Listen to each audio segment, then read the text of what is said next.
Et nous passons donc maintenant au chapitre 11, l'origine des péchés finals qui sont les péchés contre le Saint-Esprit. Alors un résumé de la matière. Bien qu'en général, tout péché soit dirigé contre Dieu 3 et 1, on parle par appropriation de péché contre le Père, contre le Fils et contre l'Esprit Saint.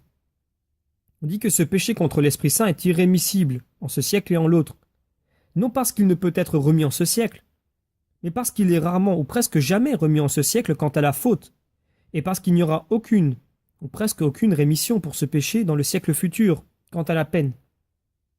Les péchés de ce genre sont au nombre de 6. La haine de la grâce fraternelle, l'attaque contre la vérité reconnue, le désespoir, la présomption, l'obstination de l'esprit et l'impénitence finale. Alors une explication. Parce que le péché est retrait vis-à-vis du premier principe 3 et 1, tout péché déforme l'image de la Trinité et corrompt l'âme elle-même dans sa triple puissance, irascible, rationnelle et concupiscible. Il provient du libre arbitre, qui porte en soi la marque de la Trinité. Du Père parce qu'il est faculté, du Fils parce qu'il est raison, du Saint-Esprit parce qu'il est volonté. Bien que ces trois éléments concourent ensemble dans toute faute, chacun d'eux peut, par son défaut, être l'origine du désordre des autres.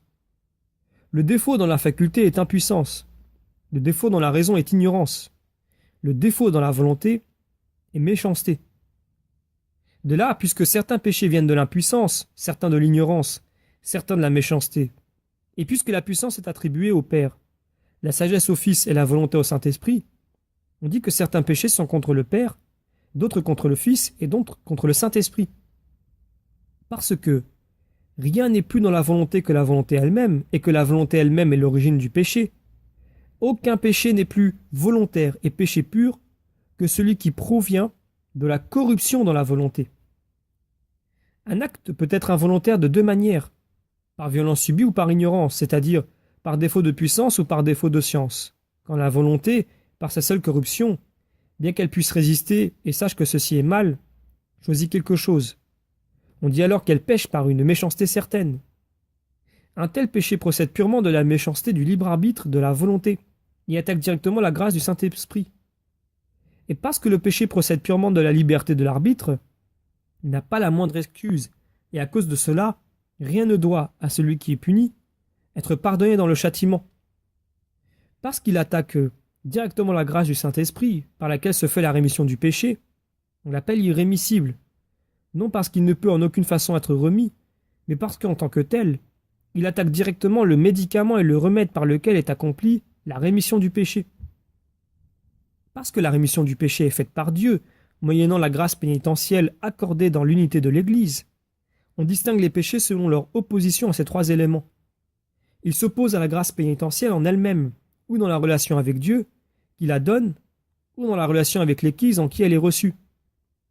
S'ils s'opposent à la grâce dans sa relation avec l'unité de l'Église, parce que l'unité de l'Église est établie dans la foi et la charité, dans la grâce et la vérité, il y a un double péché, la haine de la grâce fraternelle et l'attaque de la vérité reconnue.